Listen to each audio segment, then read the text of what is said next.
Agustín, otra pregunta. Digámoslo así, hay una cosa que también he percibido mucho y es que la gente no conoce realmente políticas de derecha ni de izquierda.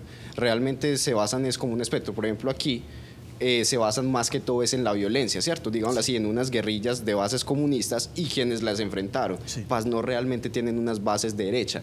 Y otra cosa, digámoslo así, en ese mismo aspecto, las políticas de los países exitosos, ¿cierto? Porque digámoslo así, la fórmula ya existe o hay muchos países que lo representan. También podemos ver como Singapur, como podemos ver Corea del Sur, muchos países que incluso empezaron más tarde que nosotros en unas situaciones más deplorables de salidas de guerras, lograron ser países hoy en día de primer mundo. Por ejemplo, por el ejemplo de Corea del Sur, que su guerra fue en más o menos mediados de los 60. Entonces, digámoslo así, ¿qué son esas políticas o esas formas o modos o caminos que los llevaron a ser exitosos que se tienen que aplicar?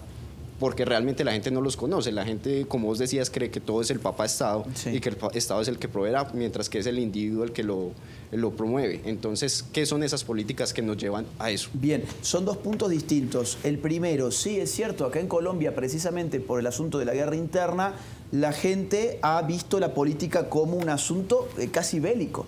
Digamos, está la guerrilla y está quienes lo combaten. Pero ese escenario empezó a cambiar cuando se llevó adelante el acuerdo de impunidad. Ese escenario, digamos, tiene poco futuro.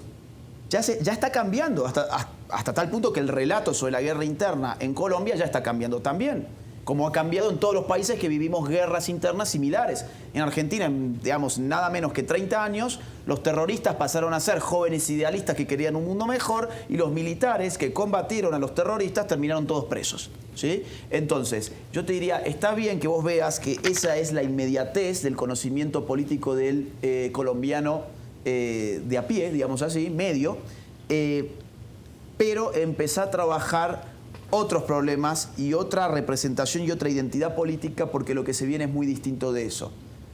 En segundo lugar, ¿cuáles son las políticas públicas de un país exitoso? Yo te diría, yo no mediría solamente el éxito por el resultado económico. Evidentemente el resultado económico es fundamental y ahí el éxito viene de liberar el mercado, dejarle a los individuos que ellos tengan la posibilidad de escoger qué hacer con su dinero, o sea, no reventarlos en impuestos, estimular la inversión, abrir el comercio internacional, ¿sí? Esas son las medidas que han hecho prósperos a países. Incluso vos ves el espejo que hay entre Corea del Norte y del Sur y bueno, te darás cuenta que donde quieres vivir no es en la del norte, sino en la del sur. Entonces querés imitar más bien lo que hizo la del sur y no la del norte. Ahora, insisto, un país exitoso no es solamente exitoso porque tenga un buen PBI per cápita, etc. También es un país con éxito porque la gente vive en libertad.